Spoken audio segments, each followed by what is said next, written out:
अस्सलाम वालेकुम dear students.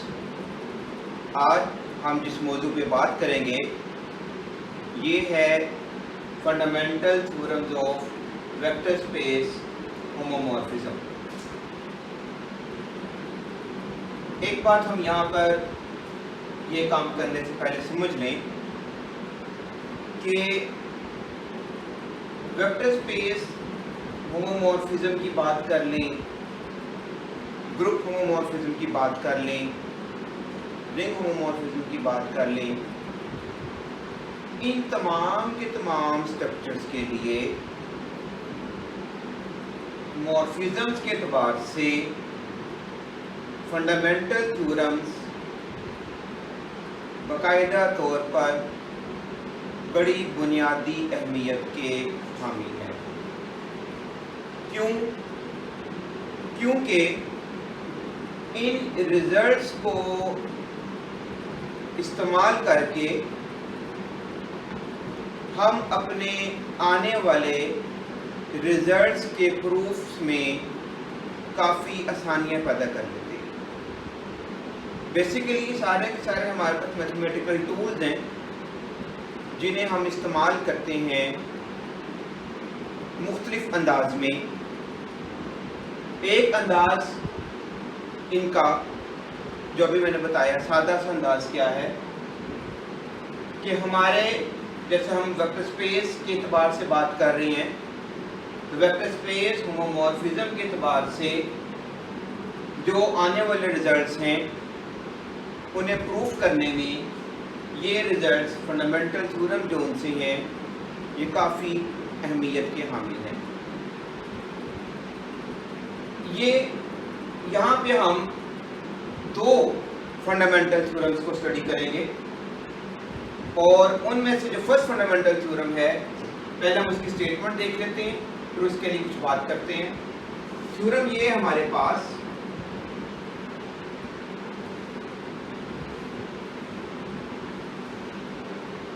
let T U to V be a linear transformation with kernel T is equals to K, then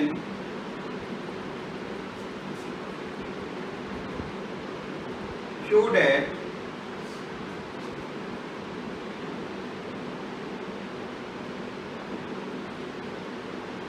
U quotient K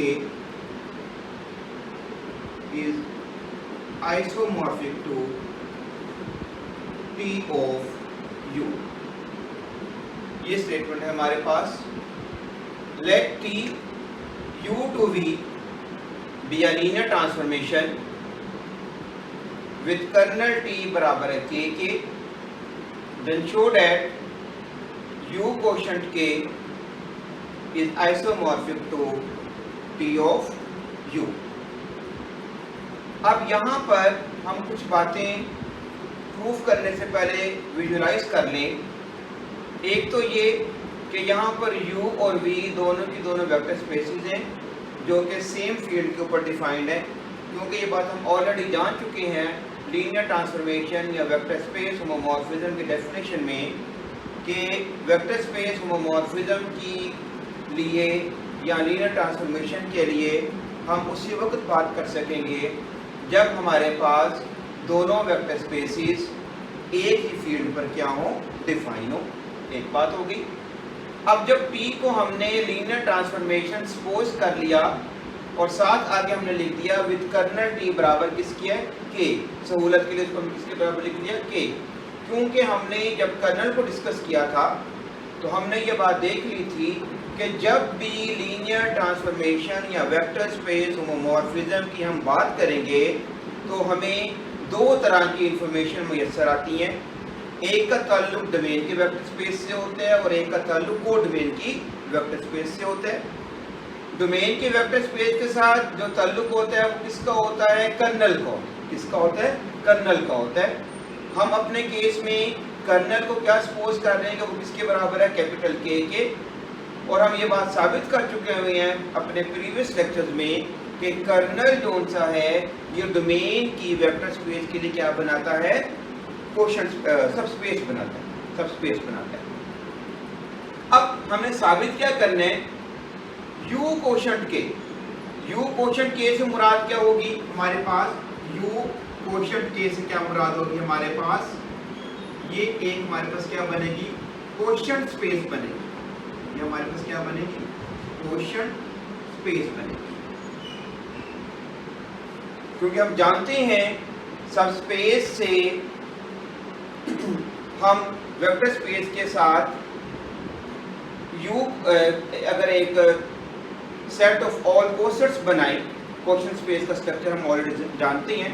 u quotient के से मुराद क्या है हमारे पास, k हमारे पास subspace है, u हमारे पास वेक्टर स्पेस है, तो u कोशेंट के का मतलब क्या होगा कि set of all either left और right cosets of k in u, cosets of k in u, मतलब कि इससे मुराद क्या होगी हमारे पास कि सेट ऑफ ऑल लेफ्ट या राइट, कोई एक ले लें, cosets of k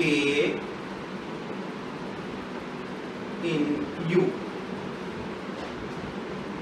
set of all left, मैंने लेफ्ट ली है, आप राइट भी ले सकते हैं, कोई से एक लेनी है, left cosets of k in u। तो यहाँ से जो स्ट्रक्चर हमारे पास बनेगा वो एक वेक्टर स्पेस बनेगी, हम जानते हैं, और उस वेक्टर स्पेस को हम क्या नाम देते हैं, कोशेंट स्पेस। मतलब हम क्या कर रहे हैं कि सब स्पेस k के जरिए वेक्टर स्पेस u को हम काट रहे हैं, हम क्या कर रहे हैं, काट रहे हैं। क्यों काट रहे हैं, क्योंकि हम इनको स्टडी करना चाहते हैं। काटने से मुराद कोशेंट का बेसिकली मीनिंग ये होता है हिस्सा, कैसा हिस्सा, जैसे फर्ज करें 4 रुपये हैं, तो हिस्से से मुराद क्या है कि एक शख्स को हम 2 रुपये दे दें, दूसरे शख्स को हम 2 रुपये दे दें, तो ये बनता है हमने बराबरी पे तकसीम कर दिया। अगर हम एक शख्स को 1 रुपया दे दें, दूसरे शख्स को हम 3 रुपये दे दें, अगर अभी भी हमने 4 रुपये बांट दिए, लेकिन हम रियाजी की ज़ुबान में इसको तकसीम नहीं बोलते हैं, क्योंकि डिविजिबिलिटी की डेफिनेशन के मुताबिक क्या है कि एक इंटीजर दूसरे इंटीजर को कब डिवाइड करता है, जब रिमाइंडर हमारे पास क्या आता है, 0 आता है। तो वही कॉन्सेप्ट हम यहाँ पे इस्तेमाल कर रहे हैं, यही कॉन्सेप्ट हमने अपने ग्रुप्स में भी इस्तेमाल किया था जब हमने कोशेंट ग्रुप पढ़ा था। कोशेंट ग्रुप क्या था कि आप एक नॉर्मल सब ग्रुप के ज़रिए किसी ग्रुप को आप कोशेंट करते हो, वहाँ पर भी आप यही करते हो कि वहाँ पर भी कोशेंट ग्रुप के अंदर भी आपके पास सब स्पेस की बजाय क्या होता है, वहाँ पे नॉर्मल सब ग्रुप। कोशेंट ग्रुप के अंदर हमारे पास सब स्पेस की बजाय क्या होता है, नॉर्मल सब ग्रुप होता है, जिसकी मदद से हम जो सा है सेट ऑफ ऑल, वहाँ पर भी लेफ्ट ले सकते हैं या राइट ले सकते हैं, कोसेट्स बनाते हैं। और वहाँ पर जो कोसेट्स बनाते हैं नॉर्मल सब ग्रुप के, यानी कि मिसाल के तौर पर अगर आपके पास H नॉर्मल सब ग्रुप है G में, तो set of all left cosets of H in G, यहाँ से हमें क्या मिलता है, G कोशेंट H, यहाँ से हमें क्या मिलता है, G कोशेंट H, और G कोशेंट H क्या कहलाता है, कोशेंट ग्रुप कहलाता है। यहाँ पे हम क्या काम कर रहे हैं, नॉर्मल सब ग्रुप की मदद से G को जोन सा वो काटने की कोशिश कर रहे हैं या उसका कोशेंट कर रहे हैं। इसी कॉन्सेप्ट को हम लेकर आ रहे हैं जब वेक्टर स्पेसेस में, तो वेक्टर स्पेसेस में नॉर्मल सब ग्रुप का किरदार कौन अदा करता है, सब स्पेस अदा करती है, और ग्रुप का किरदार कौन अदा करता है, वेक्टर स्पेस अदा करती है। जैसे हमने u कोशेंट k की बात की, यही काम हम यहाँ पे कह रहे हैं कि अगर t हमारे पास लीनियर ट्रांसफॉर्मेशन है u से v की तरफ, u और v हमारे पास क्या वेक्टर स्पेसिस हैं, तो फिर वो कहता है कि ये साबित कीजिए कि quotient space u quotient k is isomorphic to t of u। और t ऑफ u के मुताबिक भी हम जानते हैं कि t ऑफ u से हम क्या मुराद लेते हैं, t ऑफ u से हम क्या मुराद लेते हैं कि ये हमारे पास क्या होती है, सबसेट होता है किसका, v का, ऑब्वियसली ना तो सबसेट होता है, बल्कि हम साबित कर चुके हैं अपने प्रीवियस लेक्चर में कि जो t ऑफ u है ये कोडोमेन के लिए क्या बनाता है, सबस्पेस बनाता है। याद रखिएगा ये बहुत अहम बात है कि यूं तो हम फंक्शन डिफाइन करने के लिए डोमेन और कोड डोमेन के हवाले से कोई से भी दो सेट्स चूज कर सकते हैं, कोई से भी दो सेट चूज कर सकते हैं। लेकिन आइसोमॉर्फिज्म को एस्टैब्लिश करने के लिए, ये बड़ी इंपॉर्टेंट बात है, आइसोमॉर्फिज्म को एस्टैब्लिश करने के लिए ख्वाह वो ग्रुप्स के लिए हो, ख्वाह वो रिंग्स के लिए हो, या कोई भी अलजेब्राइक स्ट्रक्चर ले लें, उनके दरमियान जब भी हमने आइसोमॉर्फिज्म की बात करनी है तो फंक्शन को डिफाइन करते हुए इस बात को हमने इंश्योर कर लेना है कि जिन दो के दरमियान हम फंक्शन डिफाइन करने लगे हैं वो दोनों सेम अलजेब्राइक स्ट्रक्चर्स हों, वो दोनों सेम अलजेब्राइक स्ट्रक्चर्स हों। मतलब ऐसा नहीं हो सकता कि जनाब एक तरफ हम जी ले लें ग्रुप हो और एक तरफ हम आर ले लें जो कि रिंग हो, इनके दरमियान हम वेक्टर स्पेस या इनके दरमियान कोई आइसोमॉर्फिज्म डिफाइन करें, तो ऐसा पॉसिबल नहीं है।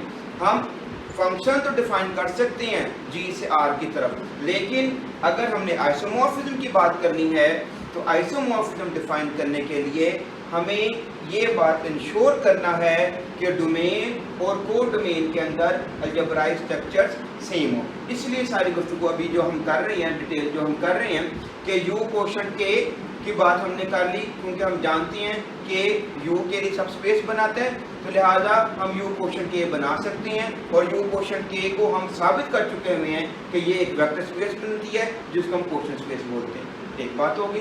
अब आ जाए कोड डोमेन की तरफ। कोड डोमेन में हमारे पास टी ऑफ यू, और टी ऑफ यू को हम अपने प्रीवियस लेक्चर में जो ज़ाहिर तौर पर तो कैपिटल वी का सबसेट है, कैपिटल वी से हमारा कोड डोमेन की वेक्टर स्पेस, लेकिन हम अपने प्रीवियस लेक्चर में साबित कर चुके हुए हैं कि टी ऑफ यू ना सिर्फ वी का सबसेट है बल्कि ये कोड डोमेन की वेक्टर स्पेस के लिए सबस्पेस का रोल प्ले करता है, और जो सबस्पेस होती है ऑब्वियसली वो क्या होती है, वेक्टर स्पेस होती है। इसका मतलब क्या हुआ कि जिन दो स्ट्रक्चर्स के दरमियान हमने आइसोमॉर्फिज्म एस्टैब्लिश करनी है वो रियलिस्टिकली एग्जिस्ट करते हैं, यानी कि वो क्या है, वेल डिफाइंड है।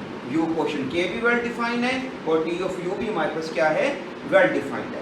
वेल डिफाइंड का मतलब क्या है यहाँ पर कि ये वाकईतन एग्जिस्ट करते हैं। हम ये अब इत्मीनान कर चुके हैं कि डोमेन के लिए भी हमारे पास सब वेक्टर स्पेस मौजूद है और कोड डोमेन के लिए भी हमारे पास क्या मौजूद है, वेक्टर स्पेस मौजूद है। अब इनके दरमियान में हमने क्या लेके आना है, आइसोमॉर्फिज्म।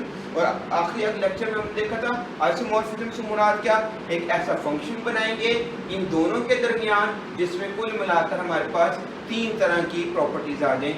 एक कि वो वेक्टर स्पेस होमोमॉर्फिज्म हो, दूसरा इंजेक्टिव हो यानी कि 1-1 हो, और तीसरा सर्जेक्टिव हो यानी कि क्या हो, ऑन टू हो। यानी कि अगर हम मुख्तसर बात करें तो हम कहेंगे कि वही कि यू क्वोशंट के से टी ऑफ यू के दरमियान हम एक vector bijective vector space homomorphism को इस्टेब्लिश करेंगे। आइए अब इसका अंदर प्रूफ देखते हैं। प्रूफ है इसका, define a function f, domain है इसका u क्वोशंट के से कहाँ पे डिफाइन कर रहे हैं, t of u पर, by the rule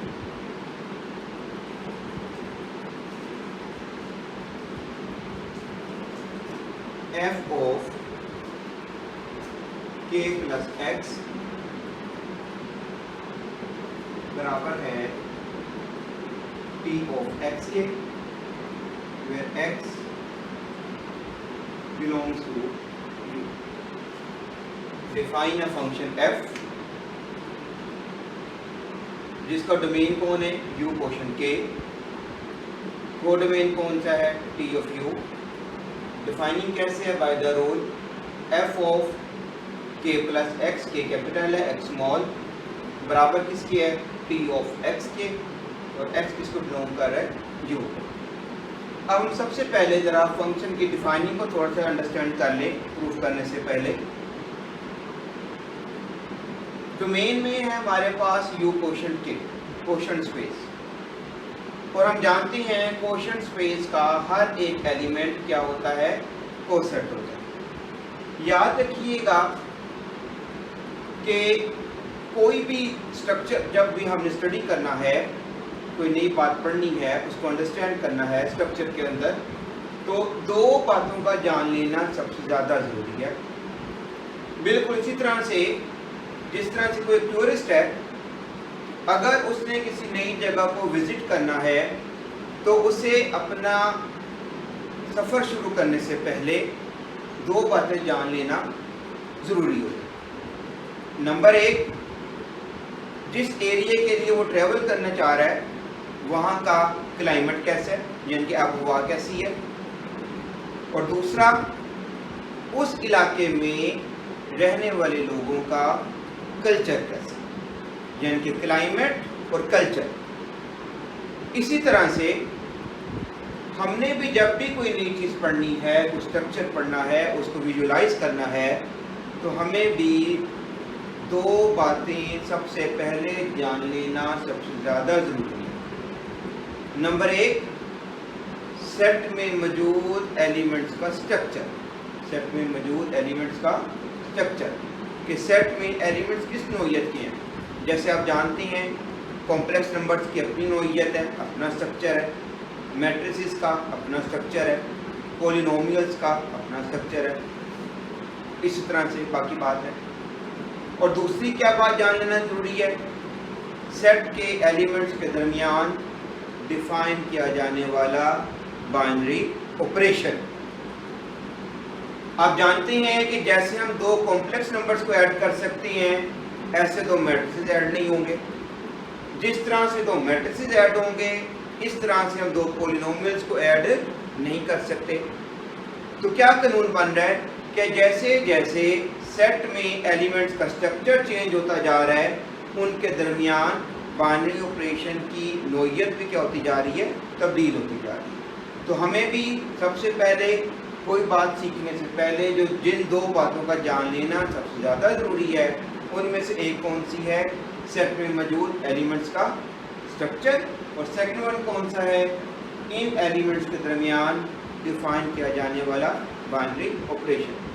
अब हमारे पास डोमेन में है यू कोशेंट के, और हम जानते हैं कोशेंट स्पेस, अभी जैसे हमने बात की है कि यू कोशेंट के, ये बेसिकली हमारे पास क्या होता है, ये हमारे पास एक कोशेंट स्पेस, ये हमारे पास क्या है, कोशेंट स्पेस, कोशेंट स्पेस है।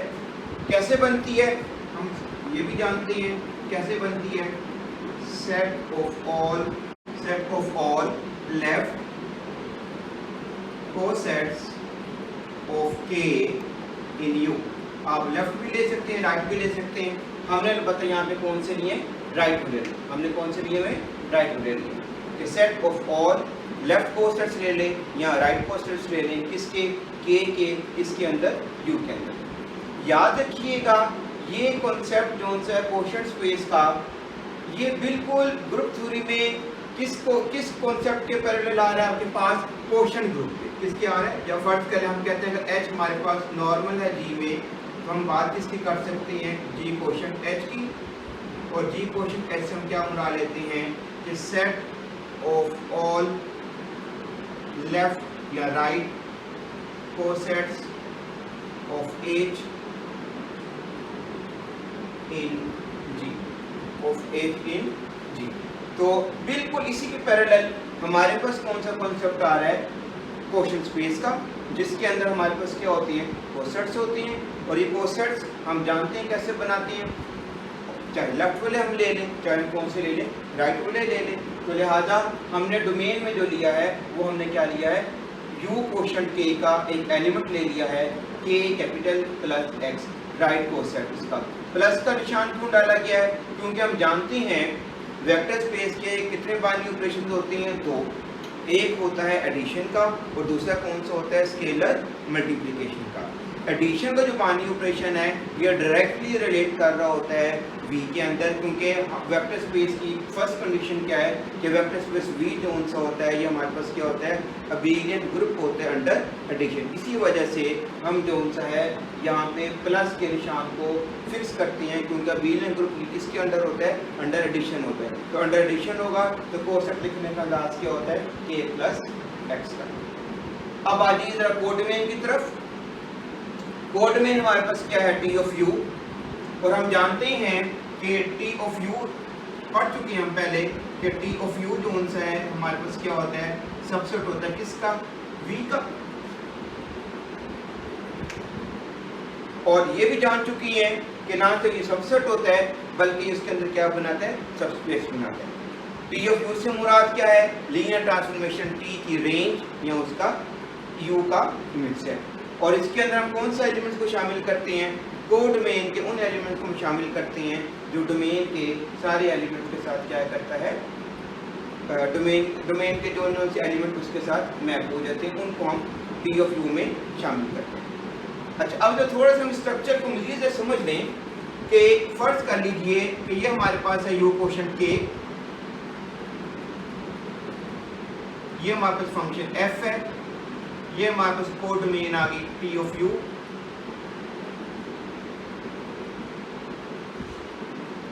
अब K प्लस एक्स फर्ज कर लें, ये हमारे पास कोई एलिमेंट है K प्लस एक्स, इसको हम कहाँ पे मैप कर रहे हैं, कोडमेन में उसके इमेज पर, उसके कहाँ पे मैप कर रहे हैं, इमेज पर। आप जानते हैं कि फंक्शन बनाने के दो असूल हैं। पहला असूल क्या है, डोमेन आपने सारी इस्तेमाल करनी है, डोमेन आपने सारी इस्तेमाल करनी है। और दूसरा असूल क्या है, डोमेन का जो एलिमेंट एक मिनट को इस्तेमाल हो जाना है वो दोबारा इस्तेमाल नहीं होना। यही काम हम यहाँ पे कर रहे हैं कि डोमेन का एक एलिमेंट हमने उठाया K प्लस एक्स, और इसको हमने कहाँ पे मैप, जाहिर बात है डोमेन का एलिमेंट तो इस्तेमाल करना ही करना है।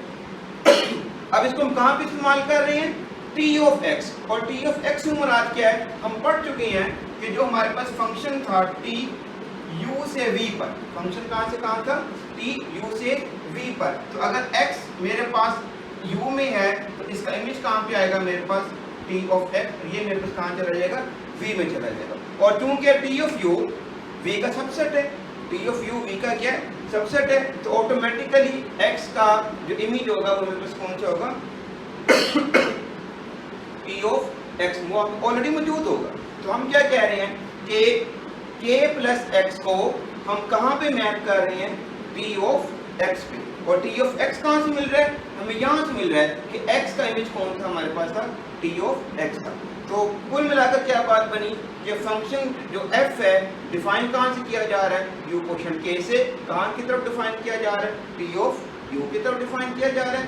तो लिहाजा डोमेन का जो एलिमेंट है K प्लस एक्स, उसको हम कहाँ पे मैप कर रहे हैं, T ऑफ x के ऊपर मैप करें। अब हमें साबित ये करना है कि फंक्शन f जो सा है ये बाइजेक्टिव वेक्टर स्पेस होमोमॉर्फिज्म बने, यानी कि 1 भी हो, on2 भी हो, और इसके अंदर वेक्टर स्पेस होमोमॉर्फिज्म की कंडीशन भी क्या करती हो, फुलफिल होती है। लेकिन ये सारा काम करने से पहले हम साबित ये करेंगे कि फंक्शन हमारे पास क्या है, वेल डिफाइंड। फंक्शन क्या है, वेल डिफाइंड। क्यों, हम जानते हैं कि हर रिलेशन फंक्शन नहीं होता, हर रिलेशन फंक्शन नहीं होता, लेकिन हर फंक्शन क्या होता है, रिलेशन होता है। अब जो हम क्लेम कर रहे हैं कि हम इस तरह से डिफाइनिंग कर रहे हैं, तो पहले हमें ये साबित करना पड़ेगा कि फंक्शन रियलिस्टिकली क्या करता है, एग्जिस्ट करता है, यानी कि क्या है, वेल डिफाइंड है। अगर ये वेल डिफाइंड है तो फिर हम आगे इसके अंदर बाइजेक्टिविटी और वेक्टर स्पेस होमोमॉर्फिज्म की गुफ्तगू करेंगे। आइए अब हम इसकी वेल डिफाइनिंग को चेक करते हैं। F is well defined। Well defined का मेथड क्या होता है, डोमेन में हम दो एलिमेंट लेते हैं, let K plus x1 comma K plus x2 belongs to U quotient K, where x1 x2 belongs to U। let K plus x1 K plus x2 belongs to U quotient K, और x1 x2 किसको belong करते हैं, capital U को। Well defined का method क्या है, consider, इनको हम बराबर रखेंगे k प्लस x1 बराबर आ जाएगा k प्लस x2। और साबित क्या करेंगे कि इनके इमेजेस बराबर आए। This implies that k plus x1 minus x2 is equal to capital K। लिख सकते हैं ऐसे। और कैपिटल K से हम क्या मुराद ले रहे हैं? कर्नल। किसका कर्नल? T का कर्नल। ठीक है जी। और ये स्टेप क्या गाइड कर रहा है हमें? It is implies that x1 minus x2 belongs to K। और K हमारे पास किसके बराबर है? कर्नल T के बराबर है। x माइनस x2 किसको बिलोंग कर गया? K को। और K किसके बराबर में लिया हुआ है? कर्नल के बराबर लिया हुआ है। और हम बाय डेफिनेशन ऑफ कर्नल जानते हैं कि जो एलिमेंट कर्नल को बिलोंग कर जाए वो दरअसल क्या उसमें खूबी होती है कि उसका इमेज किसके बराबर आता है? 0 के बराबर आता है, जिनकी जो कि कोड में इनकी होती है आइडेंटिटी होती है। दिस इम्प्लाइज दैट हम यहाँ क्या लिख सकते हैं कि T of x1 minus x2 is equal to 0। और ये 0 बेसिकली क्या है? हमारे पास आइडेंटिटी है। किसकी आइडेंटिटी है? वेक्टर स्पेस V की। क्यों? क्योंकि T लीनियर ट्रांसफॉर्मेशन। किन के दरमियान है linear transformation? Vector space U और वेक्टर स्पेस V के दरमियान। तो कर्नल किसका ले रही है? T का। तो T इस सारी गुफ्तगू का क्या मतलब हुआ कि T of x1 minus x2 किसके बराबर आ जाएगा? 0 के। बेशक आगे आप ब्रैकेट भी लिख सकते हैं तो बाय डेफिनेशन ऑफ कर्नल। और ये 0 क्या है? वेक्टर स्पेस V की एडिटिव आइडेंटिटी। तो T ऑफ x1 यहाँ पे हम इस्तेमाल करते हैं T का लीनियर ट्रांसफॉर्मेशन होना। उसकी कंडीशन नंबर 1 के मुताबिक ये बात हमारे पास क्या आ जाएगी? T of x1 minus T of x2 is equal to 0। और दिस इम्प्लाइज दैट क्या आ जाएगा हमारे पास? T of x1 is equal to क्या आ जाएगा मेरे पास? T of x2। T of x1 equals to क्या आ जाएगा? T of x2। और आप जानते हैं कि फंक्शन की जो डिफाइनिंग है, देखिएगा T ऑफ x1 हमें बेसिकली क्या बता रहा है कि ये K प्लस x1 का इमेज बन गया। और T ऑफ x2 ये बेसिकली हमारे पास क्या बन गया? K प्लस x2 का इमेज बन गया। यानी कि दिस इम्प्लाइज दैट इसको हम लिख सकते हैं कि f of K plus x1 बराबर है किसके? f of K plus x2। f of K plus x2। तो दिस इम्प्लाइज दैट इसका मतलब क्या हुआ? हमने शुरू कहाँ से किया था? एलिमेंट्स को बराबर कि K प्लस x1 किसके बराबर है? K प्लस x2 के। और साबित क्या कर दिया है कि उनके इमेजेस बराबर आते हैं कि f of K plus x1 किसके बराबर आ गया? f of K plus x2 के बराबर आ गया। दिस इम्प्लाइज दैट हम यहाँ से क्या डिसीजन देंगे कि फंक्शन जो हमने डिफाइन किया है f इज क्या हो गया हमारे पास? वेल डिफाइंड हो गया। यानी कि वाकईतन आर्गुमेंट्स के साथ हमने इसकी एग्जिस्टेंस प्रूफ कर दी है। यानी कि हम इसके ऊपर अब काम कर सकते हैं। नेक्स्ट है हमारे पास f is vector space homomorphism. हम साबित करेंगे कि जो f फंक्शन है ये लीनियर ट्रांसफॉर्मेशन या वेक्टर स्पेस होमोमॉर्फिज्म की दोनों कंडीशंस को क्या करता है? फुलफिल करता है। तो पहली कंडीशन के लिए हमारे let K plus x1 K plus x2 belongs to U quotient K। Obviously x1 और x2 इसको बिलोंग करते हैं U को। हमने साबित जो करना है, consider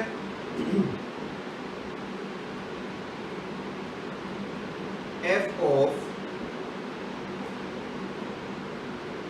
K plus x1 plus K plus x2 is equal to, इसको हम लिख सकते हैं f of K plus x1 plus x2 by defining हमारे पास ये किसके बराबर आ जाएगा t of x1 plus x2 और ये किसके बराबर आ जाएगा t of x1 plus t of x2। देखिएगा जरा f of k plus x1 plus k plus x2 equals to f of k plus x1 plus x2। जब इसके ऊपर हम मैपिंग ऑपरेट करेंगे तो क्या आ जाएगा t of x1 plus x2।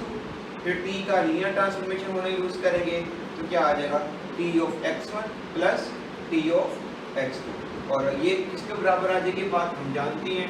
This implies that f of k plus x1 plus k plus x2 is equals to f of k plus x1 plus f of k plus x2। पहली condition हमने satisfy कर दी, जिसके मुताबिक हमने क्या करना होता है कि अंडर एडिशन हमने इनको स्प्लिट करना होता है कि अगर t of x plus y है तो किसके बराबर आना चाहिए t of x plus t of y। वही काम हमने यहाँ पर किया है कि हमने स्प्लिट कर दिया कि f of k plus x1 और k प्लस x2 किसके बराबर आ गए f of k plus x1 plus हमारे पास क्या आ गया f of k plus x2। तो कंडीशन 1 हमने सेटिस्फाई कर दिया है लीनियर ट्रांसफॉर्मेशन या वेक्टर स्पेस होमोमॉर्फिज्म की डेफिनेशन। अब हम आते हैं इसी कंडीशन नंबर 2 के लिए। Let alpha belongs to f, एक एलिमेंट हमने फील्ड में से लिया, k प्लस x1 हमने बिलोंग कर लिया u क्वोशिएंट k में से। ऑब्वियसली x1 किसको बिलोंग करता है कैपिटल u को। Consider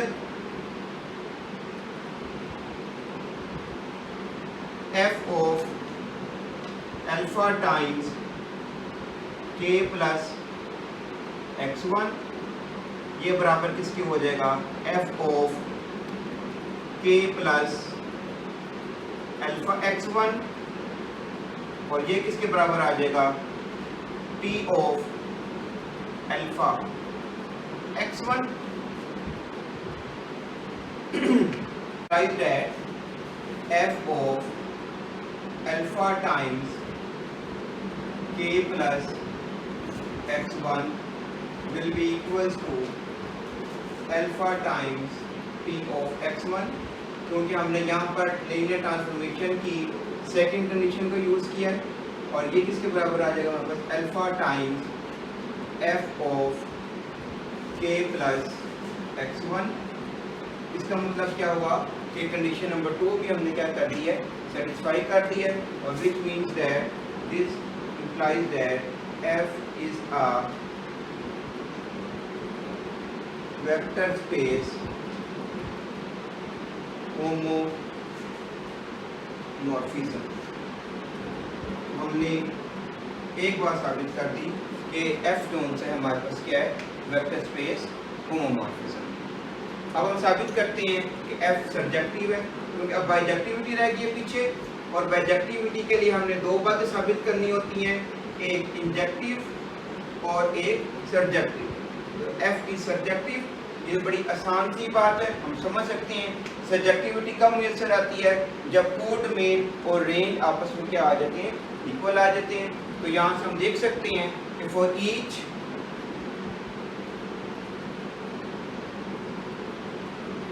p of x belongs to p of u।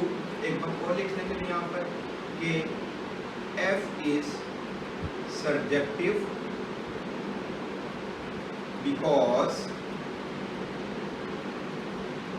for each t of x belongs to t of u, जो कि हमारे पास कोडमेन है, there exist k plus x belongs to u quotient k such that f of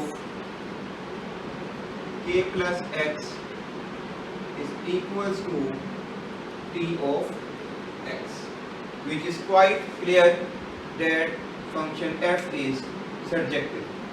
तो अब तक हमने दो बातें बता दी, एक कि f हमारा लीनियर ट्रांसफॉर्मेशन है या वेक्टर स्पेस होमोमॉर्फिज्म है, और दूसरा f हमारे पास क्या हो गया, सर्जेक्टिव। अब आइसोमॉर्फिज्म की शर्त पूरी करने के लिए एक बात बताना और बाकी रह गई है कि f हमारे पास क्या होना चाहिए, इंजेक्टिव होना चाहिए।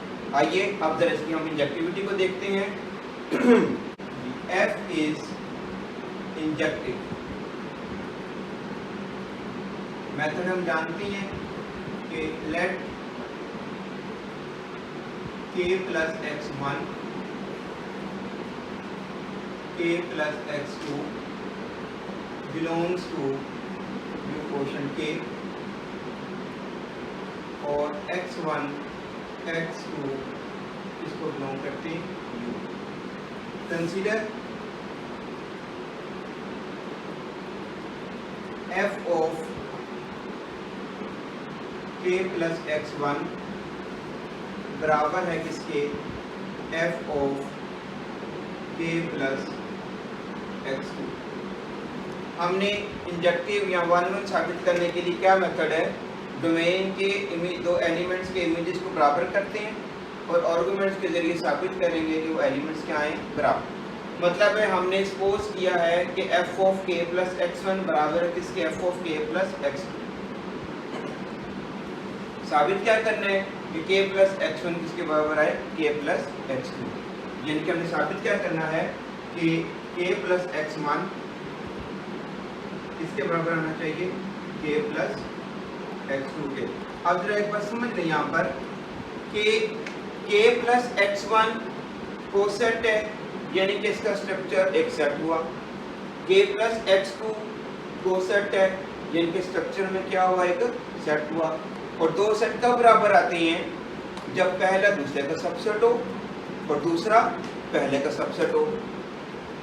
यही काम हम यहाँ पे करेंगे कि हम आर्गुमेंट्स के जरिए ये साबित करेंगे कि k plus x1 सबसेट बन जाता है k plus x2 का, और ऐसे ही फिर k plus x2 सबसेट किसका बन जाएगा, k plus x1 का।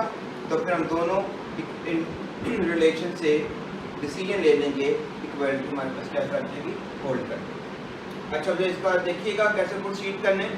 f of k plus x1 बराबर है हमारे पास f of k plus x2। तो this implies that by definition of function f t of x1 बराबर किसके आ जाएगा, t of x2 के। t of x1 बराबर किसके आ जाएगा, t of x2 के। This implies that t of x1 minus t of x2 is equal to 0. This implies that by definition of linear transformation ये मेरे पास क्या आ जाएगा, t of x1 minus x2 is equal to 0। अब ये वाला step बड़ा इंपॉर्टेंट है, इसलिए मैंने इसको अंडरलाइन कर दिया। t of x1 minus x2 किसके बराबर आ गया, 0। ये स्टेप कैसे हुआ, by using the definition of linear transformation of t। Next step के लिए मैंने अंडरलाइन किया। अब देखिएगा कि x1 माइनस x2 का जो इमेज आ रहा है वो किसके बराबर आ रहा है, 0 के। 0 किसकी आइडेंटिटी है, वेक्टर स्पेस V की। और किस फंक्शन के एतबार से बात हो रही है, p के एतबार से बात हो रही है। और हम जानते हैं डोमेन का एलिमेंट जो ट्रांसफॉर्मेशन में किसी डोमेन को डोमेन की आइडेंटिटी में मैप कर जाए तो एलिमेंट कहाँ चला जाता है, कर्नल में चला जाता है। बिल्कुल ठीक है। इसका मतलब क्या हुआ कि x1 माइनस x2 का जो एलिमेंट है किसको बिलोंग कर जाएगा, कर्नल को बिलोंग कर जाएगा। ये बात हम नीचे लिख रहे हैं। This implies that x1 minus x2 belongs to kernel t, और कर्नल t को हमने सपोज किया वो किसके बराबर है, k के बराबर है। तो इसका मतलब क्या हुआ, this implies that x1 minus x2 belongs to k, लिख सकते हैं हम, बिलोंग्स टू k। और this implies that x1 belongs to k plus x2। x1 किसको बिलोंग कर गया? k प्लस x2 को। लेकिन ये सारे के सारे जो डिस्टेंट कोसेट्स हैं, इस वजह से हम ये बात को भी जानती हैं, बट x1 तो बिलोंग करते हैं हमारे पास k प्लस x1 को, इसको बिलोंग करते हैं k प्लस x1 को, लेकिन चला कहाँ गया? k प्लस x2 में। तो इसका मतलब क्या हुआ? दिस इम्प्लाइज दैट हम क्या कह सकते हैं कि k प्लस x1 कंटेन कर गया किसमें? k प्लस x2 में। इसको हमने क्या लिया? Relation number 1। k plus x1 इसमें कंटेन कर गया k प्लस x2 में। Similarly,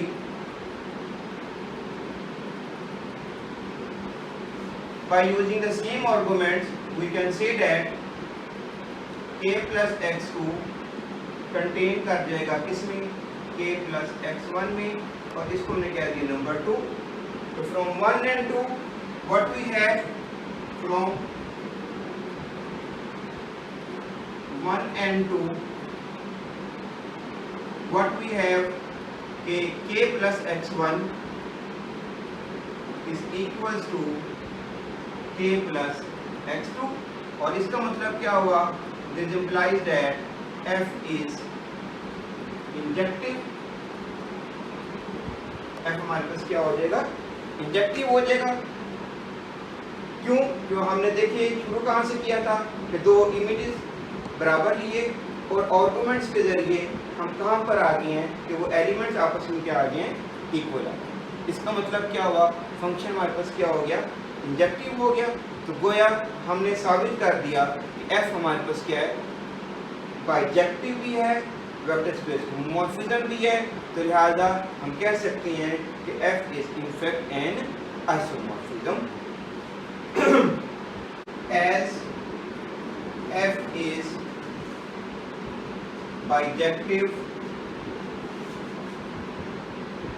vector space homomorphism,